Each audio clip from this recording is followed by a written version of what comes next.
Достар, баршаңызға сәлем. Бүгін сіздермен адыраспан туралы сөйлесетін боламыз.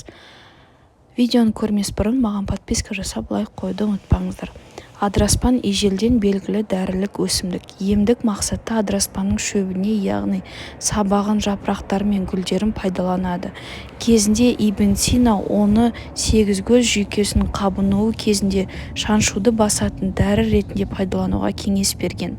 Халық медицинасында адыраспан ревматизм, қышыма және де басқа да тері аурулар кезінде пайдаланады. Ал шөбінен жасалған қайнатпа суық тигенде безгек ауруларына, жүйке жүйесінің әлсіреуіне және ұстама ауруларына ем болады. Адыраспанды Кавказ халқы ұйықтататын дәрі ретінде пайдаланады.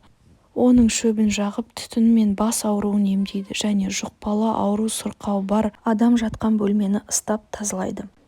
Адыраспан шөбінің қайнатындысы мен тұнбасы бас ауруды басып адамды тыныштандырады, сырқатты асқындырмауға көмектеседі. Сонымен қатар белге суық тигенде адыраспан көмегімен емдеуге болады.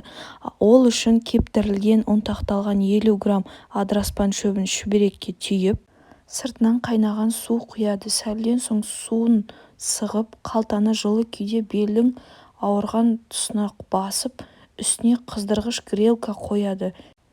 Белді осылай 40-30 минуттан шүберекке түйген адыраспанмен ұстап отырады. Бір қалта адыраспанды ыстық суға қайталап салып 4 рет пайдалануға болады. Адыраспан улы өсімдік. Сол үшін кейбір адамдар оны ішіп жатады. Сол кезде сақ болған жөн.